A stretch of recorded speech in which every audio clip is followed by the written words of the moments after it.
Katanya harus timnya dihormati dulu zaman Soeharto malah dihormati loh kita. Dan kemarin katanya dikasih minuman 3 jenis, ada kopi, ada ini, ada katanya kawan-kawan di dalam Bangga Mada berapa?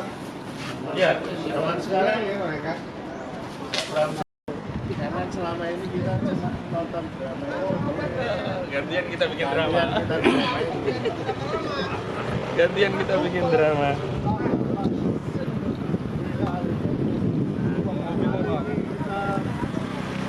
Oh iya ya. Nggak kelihatan ya?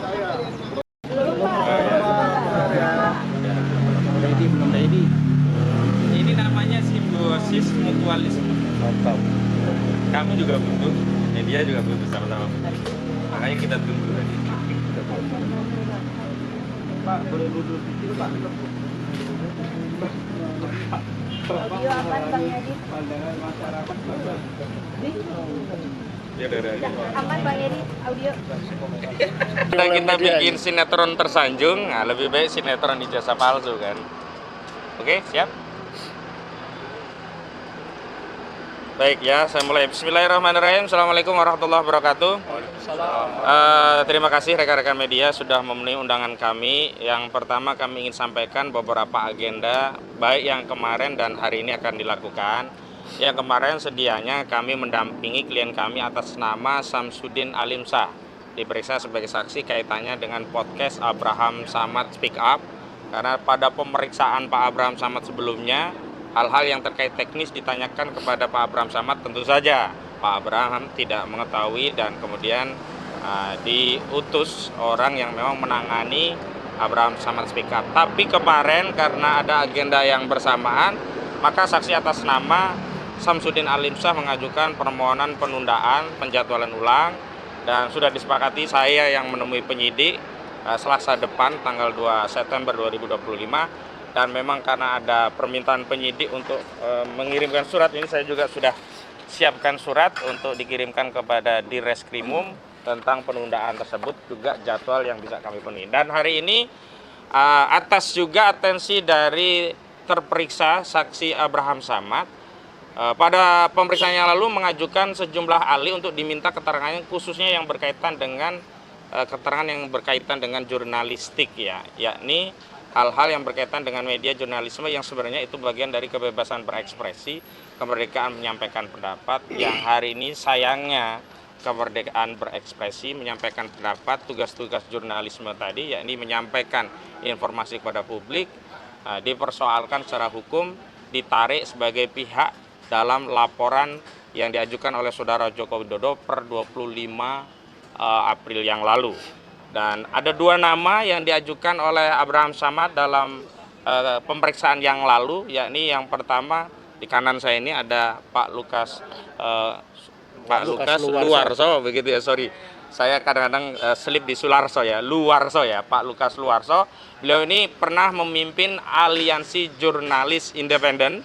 Dan yang kedua ada Pak Bambang Harimurti, ya, pernah memimpin Tempo dan keduanya pernah aktif di Dewan Pers ya.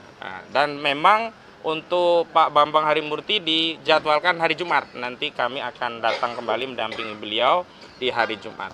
Nah, beberapa hal sebelum pemeriksaan yang ingin saya sampaikan adalah sebagai berikut. Yang pertama, sekali lagi, materi muatan yang dijadikan bahan pertanyaan dari penyidik secara umum adalah bagian dari fungsi, tugas, dan tanggung jawab jurnalisme yang sedianya sebenarnya semestinya tidak bisa dipersoalkan secara hukum, apalagi ditarik sebagai pihak terlapor. Kita ketahui dari kasus ini yang mulanya hanya 5 orang terlapor berkembang menjadi 12 orang terlapor.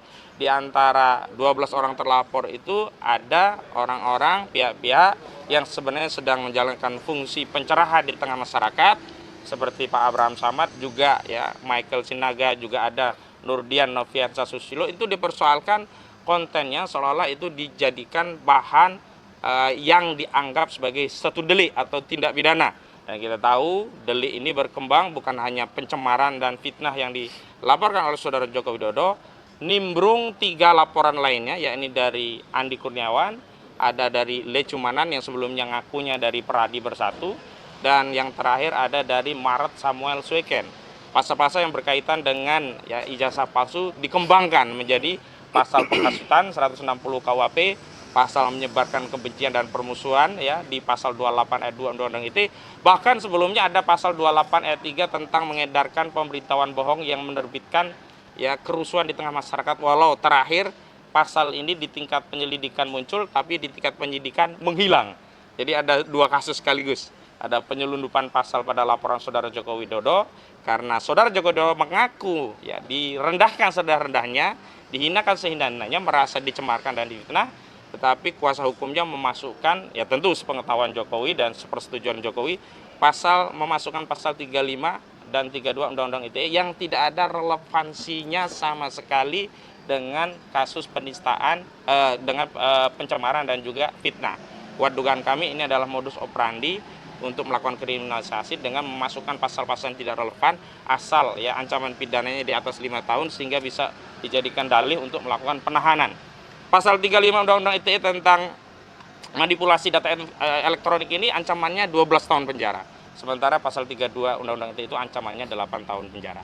Dan selanjutnya saya ingin tegaskan bahwa klien kami baik Pak Abraham Samad dan yang lainnya, 12 terlapor lainnya, termasuk hari ini keterangan yang akan disampaikan Pak Lukas ini adalah bagian dari untuk penegasan kepada seluruh rakyat Indonesia bahwa kami adalah bagian dari anak bangsa yang lahir dan dibesarkan di negeri ini, yang punya tugas, kewajiban, dan tanggung jawab yang sama untuk mencerdaskan kehidupan berbangsa sesuai dengan kapasitasnya masing-masing.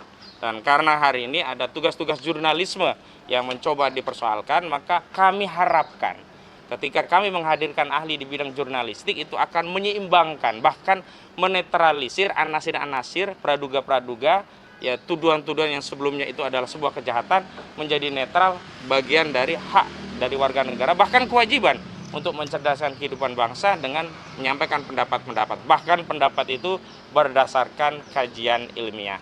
Dan sekali lagi kita tahu bahwa Polda Metro Jaya kabarnya telah memeriksa sejumlah ahli. Ada ahli ITE, ada ahli elektronik ya, ada ahli bahasa, ada ahli pidana, juga ada ahli psikologi dan sosiologi. Maka kami juga berencana akan menyampaikan ahli di tingkat penyidikan ya, bukan hanya ahli jurnalistik. Kami sudah persiapkan ahli pidana, ada 2 ahli pidana yang kami persiapkan.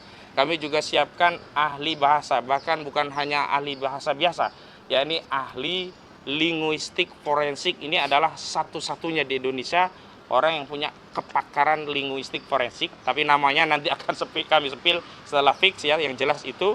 Kemudian juga kami akan hadirkan ahli ITE, juga ahli-ahli yang lain yang relevan untuk mendudukkan masalah ini di tingkat penyidikan. Karena kalau di tingkat penyidikan, ketika ahli dari kami juga diambil keterangan yang dipertimbangkan oleh penyidik, kita harapkan penyelidikan dan penyidikan ini berjalan sesuai dengan due process of law. Ada asas keseimbangan sehingga tidak dipaksakan sesuai kehendak pelapor, tidak dipaksakan sesuai kehendak apa yang diinginkan oleh Saudara Joko Widodo. Dan saya ingin kutip ya, ada satu hal yang kemarin dari Nurdiansah Susilo ketika membuat judul dalam thumbnail ya, yang diunggah di akun YouTube-nya itu dipersoalkan, sampai judul pun dipersoalkan. Sampai bertanya apakah ketika membuat judul itu sudah konfirmasi kepada narsum. Sekali lagi kawan-kawan media, kewenangan untuk membuat thumbnail judul itu adalah kewenangan otoritatif jurnalis, dan jurnalis tidak perlu tanya kepada narsum, Pak nanti judulnya kayak gini ya, Bapak berkenan. Enggak, sepanjang judul itu memang bisa diambil, diikhtisar dari statement yang ada dari narsum itu. Dan kalau semua judul diminta ya persetujuan oleh narasumber, wah kacau ini tugas media, nanti bisa nggak jalan begitu. Nah, ini adalah hal-hal yang juga harus dijelaskan kepada penyidik agar tidak ada praduga seolah-olah hanya dengan judul saja orang bisa dipersoalkan, orang dianggap nanti menghasut, orang dianggap nanti mencemarkan, orang dianggap itu melakukan fitnah dan seterusnya. Itu pengantar dari saya, dan untuk selanjutnya saya minta dulu Pak Lukas untuk menyampaikan statement sebelum pemeriksaan pada hari ini yang memang sudah menerima panggilan dari penyidik. Silakan Pak Lukas. Terima kasih Bung Konsinuddin. Selamat pagi kawan-kawan. Ya, seminggu 2 minggu lalu memang ketika saya mengantar Bung Abraham Samad diperiksa, Bung Abraham setelah pemeriksaan meminta saya untuk menjadi saksi ahli ya. untuk menjelaskan tentang apa itu jurnalisme. Dan ada dua hal yang ingin saya sampaikan. Pertama, saya agak prihatin ya sebagai wartawan dua zaman, zaman Orde Baru dan zaman Orde Reformasi.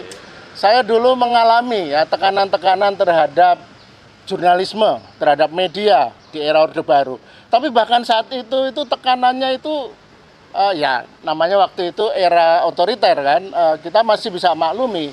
Dan ketika era reformasi seharusnya sikap-sikap yang mengintimidasi, menekan, mempersekusi pers itu sebenarnya sudah harusnya hilang sesuai semangat reformasi. Makanya ada undang-undang pers yang melindungi kemerdekaan pers dan melindungi profesi wartawan. Jadi menurut saya ini gejala kembalinya sikap-sikap otoritarianisme aparat ya, bahkan mungkin lebih sistematik dari era Orde Baru dengan cara yaitu media yang saat ini memang waktu itu belum ada ya. YouTuber itu kan fenomena 10-15 tahun terakhir ini. Bung Abraham Samad yang kebetulan sekarang jadi punya podcast yang sangat populer dianggap sebagai pihak yang ikut terlapor, dianggap melanggar pidana mungkin ya. Nah itu sangat tidak apa ya, sangat memprihatinkan. Tidak kalau wartawan dan media ketika memberitakan atau mengulas peristiwa sengketa seperti ini kan antara sengketa Jokowi dengan publik sebenarnya, masyarakat Indonesia yang ingin tahu apakah ijazah Jokowi itu asli atau tidak. Nah, kalau media memberitakan itu kemudian dilaporkan menjadi pihak yang kemungkinan ikut terlibat dalam pelanggaran, ya nanti semua wartawan tidak bisa melakukan kerjanya. Teman-teman nggak bisa bekerja sini. Sedikit-sedikit harus dilaporkan dan harus diperiksa dan sebagainya. Nah, itu satu. Jadi gejala kembalinya sikap-sikap otoritarianisme aparat dalam mempersekusi atau menekan wartawan. Yang kedua yang paling penting, karena kebetulan saya ikut membidani lahirnya Dewan Pers era reformasi saat itu sebagai direktur eksekutif, kita itu ada kerjasama dengan kepolisian ya 20 tahun terakhir ini, apa yang disebut ketika kasus-kasus melibatkan media, pemberitaan media, itu kesepakatannya polisi tidak langsung mempersoalkan media itu, tapi polisi menanyakan ke Dewan Pers. Nah kemudian secara rutin setiap 2-3 tahun ada radiogram atau surat edaran Kapolri yang ditujukan kepada aparatnya di seluruh Indonesia. Jika ada kasus sengketa melibatkan media harus berkonsultasi dulu dengan Dewan Pers. Nah dalam kasus Abraham Samad ini dan juga kawan Mikael ya, Sentana dan lain-lain itu sama sekali mengabaikan itu. Jadi mengabaikan surat edaran atau radiogram Polri sendiri. Jadi yang melanggar itu justru aparat yang melakukan penyelidikan saat ini. Itu seharusnya tidak begitu. Jadi harus semacam konsultasi, koordinasi dengan Dewan Pers, apakah media bisa dianggap melakukan pelanggaran. Nah, tugas jurnalisme itu kan masuk wilayah etika. Nah itu domainnya adalah Dewan Pers. Nah saya harapkan nanti dalam pemeriksaan saya sebagai saksi disebut ahli gitu ya, karena saya bukan terlibat, tapi saya akan menjelaskan. Saya akan memberi pelatihan tingkat dasar kepada bapak-bapak polisi yang memeriksa saya, bagaimana memahami jurnalisme dan etika media. Bapak, berarti Bapak Abraham Samad di sini posisinya disebut sebagai media, awak media gitu. Dia terlapor, makanya itu yang tidak terlalu jelas. Tapi kalau melihat posisinya kan Bang Abraham itu hanya membuat wawancara-wawancara dengan para pelaku ya, Roy Surya dan kawan-kawan. Jadi dia hanya memberikan penjelasan ke publik. Tugas wartawan itu kan menjadi mata dan telinga publik agar publik mendengar langsung, memahami dan melihat apa yang terjadi. Berarti Abraham termasuk media, jurnalis gitu. Iya. Dalam jurnalistik gitu. Jelas. Jurnalisme baru ya. YouTuber itu. Jadi nanti akan saya tegaskan bahwa apa yang membedakan jurnalisme dan bukan jurnalisme itu satu saja sebenarnya. paling mudah ya untuk dipahami oleh Pak Polisi nanti, bahwa jurnalisme itu informasi, data, dokumen yang terkait dengan kepentingan publik. Jadi kalau tidak ada kepentingan dengan publik, itu hanya informasi biasa. Infotainment bukan jurnalisme. Karena itu hanya untuk menyenangkan orang yang hobi ngegunjing ya, infotainment misalnya itu. Nah, kalau ini menyangkut kepentingan publik, kepentingan negara bahkan, menyangkut keaslian satu ijazah yang dipunyai presiden asli atau tidak, itu harus pasti, harus jelas. Itu rakyat harus tahu. Ya, saya tambahkan sebenarnya apa yang dilakukan oleh Pak Abraham Samad, juga Michael Sinaga, juga Nurdiansyah Susilo, juga YouTuber yang lainnya, juga rekan-rekan yang wawancara kami hari ini. Sebenarnya kan ini adalah tugas-tugas biasa yang juga dilakukan oleh TV-TV yang ada di Republik ini ya. Sebagaimana saya juga diundang di sejumlah TV-TV untuk menyampaikan pandangan. Tidak beda dengan itu. Tapi saya ingin tegaskan ya, meskipun pengajuan Pak Lukas ini dari Pak Abraham Samad selaku salah satu saksi yang dilaporkan saat itu menjadi terlapor, tapi kepentingannya tidak hanya untuk Pak Abraham Samad, tapi kepentingannya untuk 12 orang terlapor semuanya. Ada 2 isu penting yang ingin kami advokasi. Pertama, isu kemerdekaan pers, yang kedua isu kemerdekaan berpendapat. Jadi pihak yang menyampaikan pendapat jangan kemudian dikriminalisasi karena ada pendapat yang berbeda, tidak menyenangkan pihak lainnya. Yang kedua, pihak yang mengabarkan pendapat melalui teknik jurnalisme dengan menyampaikannya kepada publik jangan juga diseret menjadi pihak seolah-olah ini juga bagian dari kejahatan begitu. 2 hal. Baik, sebelum saya tutup ada Bang Petrus Celestinus selaku Ketua Litigasi, nanti dilanjut ya. Bang Petrus silahkan. Beliau adalah Ketua dari Koordinator Litigasi kami. Baik, silakan Bang. Baik, terima kasih. Jadi tadi sudah dijelaskan oleh Pak Lukas sebagai ahli yang nanti sebentar akan didengar keterangannya oleh penyidik, bahwa posisi beberapa teman di dalam perkara ini seperti Pak Abraham Samad, Michael Sinaga, itu kan posisi yang betul-betul mereka melaksanakan peraturan perundang-undangan. Mereka menjalankan fungsi peran serta masyarakat dalam mencerdaskan masyarakat. Apalagi isu yang dibahas itu isu yang sangat strategis karena menyangkut kepentingan umum yang jauh lebih besar ketimbang nama baik Jokowi. Nah, kepentingan yang dibahas di dalam berbagai podcast itu adalah tentang seorang presiden selama 10 tahun berkuasa disebut-sebut ijazahnya palsu. Sehingga masyarakat menggunjingkan, ada yang meyakini sebagai palsu, ada yang meyakini sebagai asli. Lalu perdebatan itu berkepanjangan, bahkan Polri juga membiarkan itu berlangsung terus sampai pada Maret atau April kemarin dijadikan sebagai sebuah perkara. Jadi posisi ya 12 terlapor, termasuk di dalamnya beberapa teman yang menjalankan fungsi jurnalis. Bagi kami ini adalah kriminalisasi. Kenapa? Mereka bukan asal ngomong atau ujuk-ujuk jadi membuat podcast untuk sekedar menghina orang. Podcast ini sudah lama, fungsinya tidak lain mencerdaskan masyarakat, ya. Apa yang dikatakan di dalam pembukaan UUD 45, apa yang dikatakan di dalam UUD 45 mengenai bagaimana kebebasan orang untuk menggunakan segala saluran komunikasi termasuk komunikasi digital itu dijamin. Karena itu sekali lagi kami katakan bahwa proses yang berjalan selama ini di Polda adalah pertarungan antara kepentingan umum yang diwakili oleh teman-teman yang 12 orang ini dan kepentingan pribadi Jokowi. Karena Jokowi hanya memperjuangkan namanya yang menurut dia sudah babak belur. Iya, betul. Sedangkan yang dilakukan oleh teman-teman ini kepentingan adalah publik, memperjuangkan kepentingan umum. Menegakkan kebenaran. Ada Hak jutaan rakyat yang memilih seorang presiden. Betul. Ada lembaga KPU, ya lembaga demokrasi dan banyak hal yang mereka perjuangkan. Tidak lain daripada itu. Saya kira itu saja. Baik, selanjutnya ada Bang Gafur. Silakan Bang Gafur, tambahan. Iya, Ya, geser. terima Oke, Solo, ambilin mic bulunya yang berdiri, mic bulu. Ada satu tiang. Pak Marwan ntar lagi ya, bentar ya.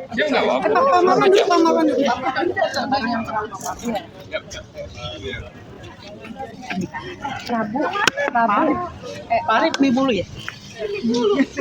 Bulu-bulu sini. Arif ayo. Oh masih.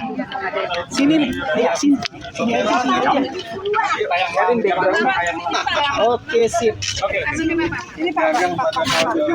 Oke Pak Marwan. Sini. Arif. Ayo langsung masuk. Udah lama nggak ke Citos kita. Lanjut. Iya, mari Pak. Siap. 1, 2, 3. Oke.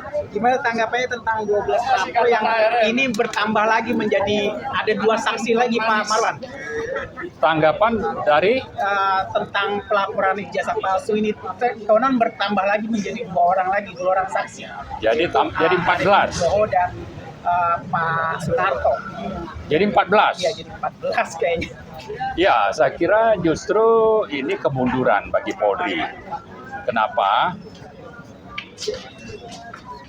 Kita bilang ini kemunduran sikap kebijakan dari Polri yang justru bukannya menghentikan, malah menambah calon-calon yang akan dikriminalisasi.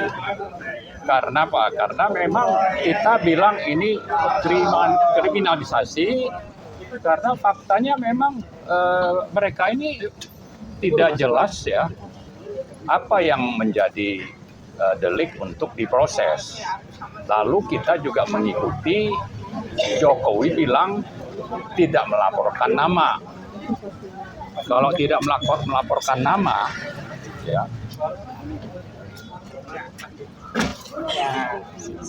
maka tidak ada alasan kalau nama-nama itu tidak dilaporkan sendiri oleh Jokowi karena ini delik aduan. Jadi karena itu saya kira sudah sepantasnya ini dihentikan oleh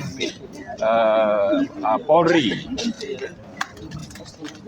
Nah, terus yang kedua, kita juga mencatat sudah terjadi pergantian pimpinan di Polda. Bahwa teman-teman yang 12 itu dulu memang dipanggil oleh sewaktu Kapoldanya masih dijabat pejabat lama yaitu Karyoto. Ya, yang kita yakin sangat dekat dengan mantan Presiden Jokowi. Jadi kita sangat yakin bahwa ini adalah agenda dari Jokowi dan Parcok. Ya. Nah, karena itu dengan sudah bergantinya Kapolda, ya, kita mau supaya memang proses terhadap teman-teman ini dihentikan segera, bukan malah ditambah, gitu ya.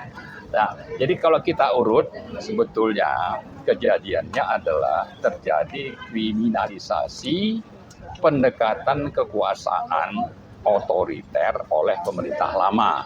Terhadap siapa? Terhadap orang-orang yang berbeda pendapat. Yang sebetulnya kita ingin hukum ditegakkan. Nah, hukumnya tidak pernah ditegakkan, tapi orang ditangkepin. Ada yang masuk penjara. Dulu itu presidennya masih Joko Widodo. Kapoldanya masih yang lama. Nah, sekarang presidennya sudah berganti. Sudah memulai dengan memberikan abolisi dan amnesti. Ya, ini harus dilanjutkan demi hukum, demi martabat bangsa, demi juga bahwa Anda presiden yang kredibel menjalankan hukum. Jangan justru melanjutkan kebijakan dari mantan presiden yang dulu melakukan pendekatan otoriter terhadap rakyat. Jadi harus dihentikan oleh Pak Prabowo bahwa kalau sudah memulai dengan penggantian Kapolda dan Kabareskrim, ini harus dilanjutkan dengan pergantian terhadap Kapolri. Bos-bosnya diganti dulu, lalu nanti kebijakannya juga segera diperbaiki, terutama untuk segera menurunkan atau membatalkan rencana pemanggilan terhadap teman-teman kami, ya, aktivis yang 12 orang yang konon katanya akan bertambah menjadi 14. Jadi jangan ditambah, justru kata kuncinya adalah bahwa Pak Prabowo kita tuntut perintahkan Kapolri ya untuk segera membatalkan pemanggilan dan memulihkan tegaknya hukum, termasuk memulihkan Polri untuk menjalankan tugas dan fungsinya sesuai dengan Undang-Undang Polri Nomor 2 2002. Ya, tadi saya sudah sebutkan ada 3 hal pokok, termasuk penegakan hukum itu yang nomor 2. Ini harus ditunjukkan oleh Polri. Ya, Presiden baru maka Polri juga harus menjadi Polri yang baru. Polri yang sudah melakukan perbaikan ke dalam, tidak lagi terpengaruh oleh kebijakan presiden lama yang syarat dengan kepentingan oligarki dan melakukan pemerintahan sesuai dengan prinsip kekuasaan otoriter. Saya kira itu. Terima kasih. Soal pemanggilan Kapolri besok kira-kira persiapannya apa, Pak? Kalau Untuk pemanggilan Kapolri. oh ya, saya kira kita sudah ada lawyer yang akan membantu ya, tapi juga ya saya konon katanya pemerintah ini juga kalau ada aksi-aksi khawatir gitu ya. Padahal kan ukurannya kan mestinya konstitusi, hukum. Jangan banyaknya orang yang jadi ukuran. Kalau orangnya banyak yang demo nanti bisa merubah kebijakan. Meskipun itu bisa saja kita lakukan dan harus kita lakukan, tapi tetap saja yang pokok, yang penting bagi Pak Prabowo adalah kebijakannya sesuai dengan konstitusi dan peraturan yang berlaku. Ya. Nah, kan saat ini kan ada 2 agenda ya, Roy Suryo dan DKK kan sedang di Komnas HAM, Pak ya. Ya. Nah, apa hasil yang diharapkan? Kita mau ini dihentikan dari sisi teman-teman yang sedang dikriminalisasi. Tapi di sisi lain, kita juga mau ada proses hukum terhadap Terhadap dugaan kuat ijazah palsu Jokowi. Bukan berarti teman-teman dilepas lalu itu tidak dilanjutkan. Karena ini menyangkut masalah martabat bangsa. Bagaimana bisa? Ya. Tadi saya sudah sebutkan bagaimana ini namanya presiden bisa berubah jabat atau gelarnya. Tadinya Dr. Andes menjadi insinyur, lalu hilang, lalu ingin dibuktikan itu dia nantang-nantang di pengadilan untuk dibuktikan di pengadilan, tapi dia justru menghambat untuk tidak terjadinya proses pengadilan itu sendiri. Ini kan hipokrit. Kenapa? Karena sebelum ada proses misalnya peradilan itu sendiri, dia sudah mengarahkan Barreskrim bilang ini otentik. Untuk dengan begitu nanti ini dirujuk oleh Polda. Ya, bahwa ini sudah tidak perlu ada pembuktian. Yang ada apa? Yang ada nanti adalah proses terhadap teman-teman kita ini melanggar Undang-Undang ITE. Seperti itulah skenario besarnya yang saya lihat, dan ini yang kita mau Pak Prabowo ikut berperan ya. Kalau untuk Tom Lembong dan Hasto sudah melakukan, nah untuk yang ini juga saya kira statusnya sama, kita tuntut ya. Oke, satu Pak Marwan, di beberapa tempat Bapak sempat sebutkan ya, mungkin ini menunjukkan bentuk kekesalan terhadap kondisi hukum ini. Bapak pernah sebut Presiden 7,5, kira-kira bisa jelaskan maksudnya apa, Pak?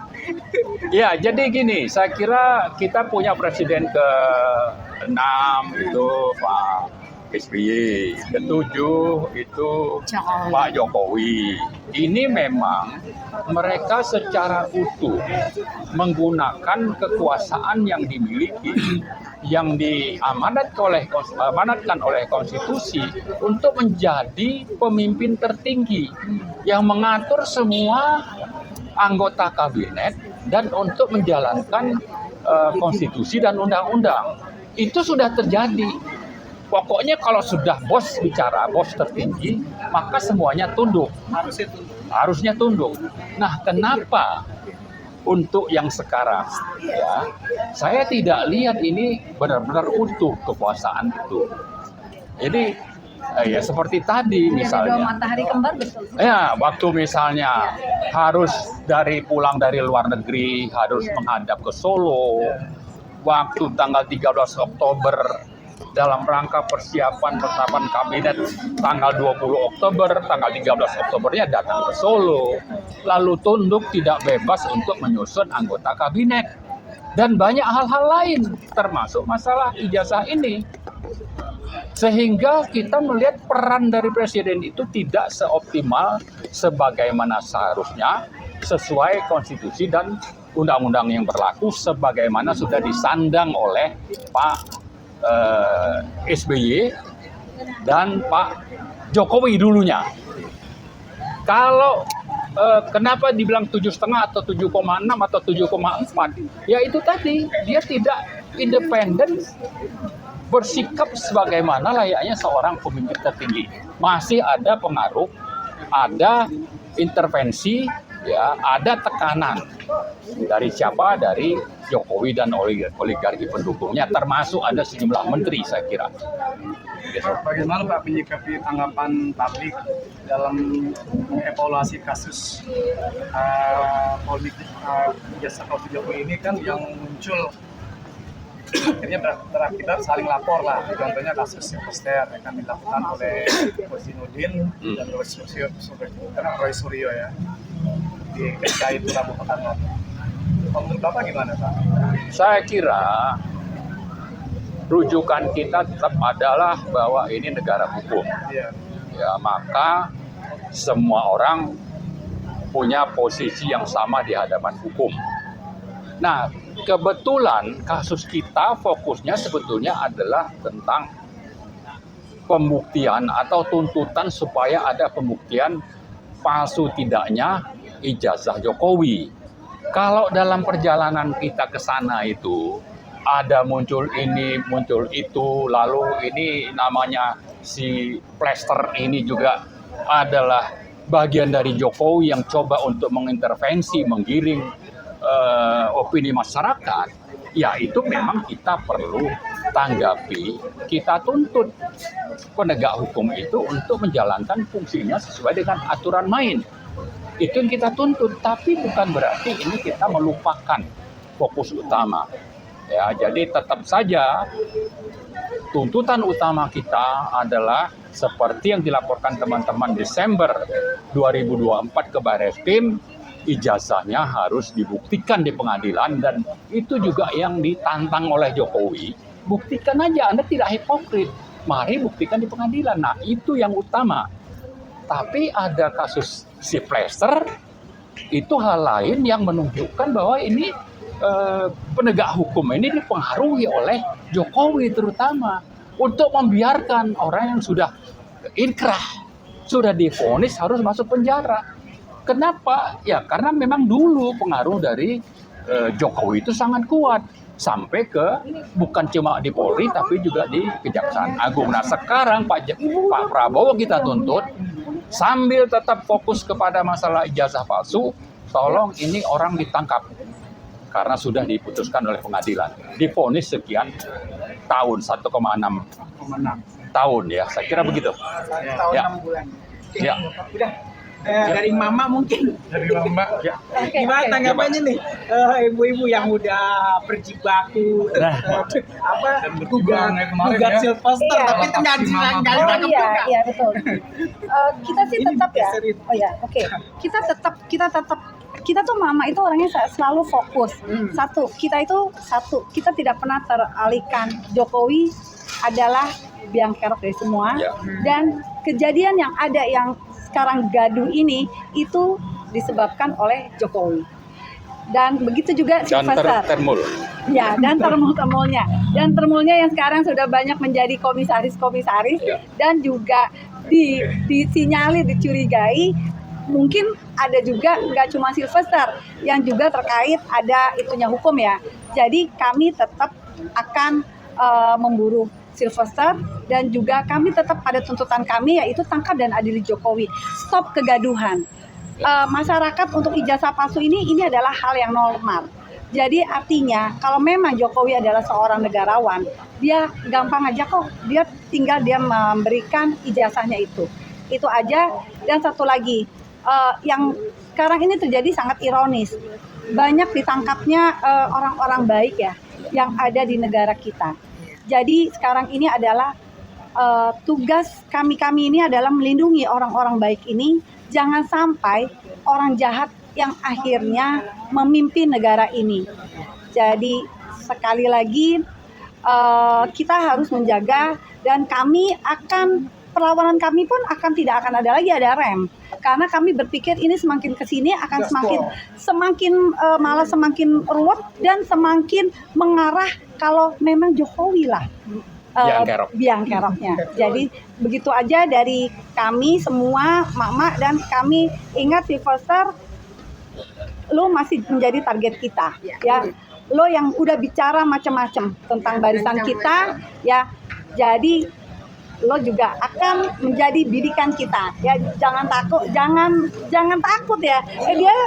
Dia kan badannya gede ya, tapi akhirnya mereka takut di penjara, dan begitu juga Kajarinya nggak mau nongol sampai kita tungguin sampai jam 8, nggak mau nongol dia menemui kami. Jangan-jangan udah kabur.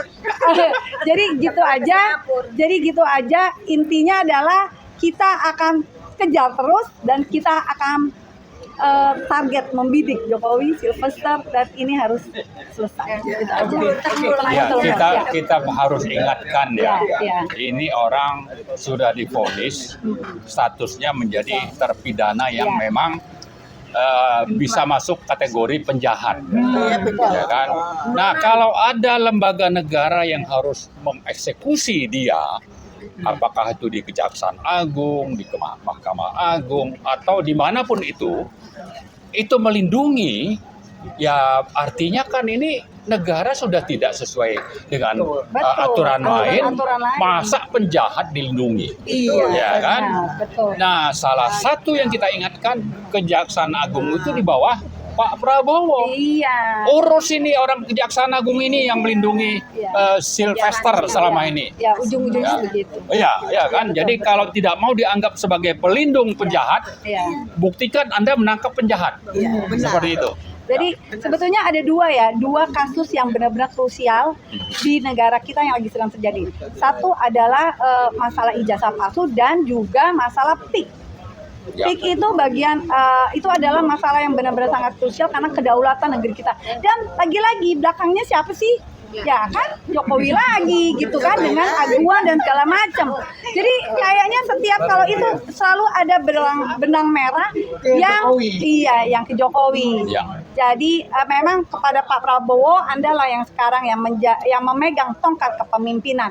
Kami percaya Anda bisa lebih tegas untuk menindak Jokowi. Itu aja.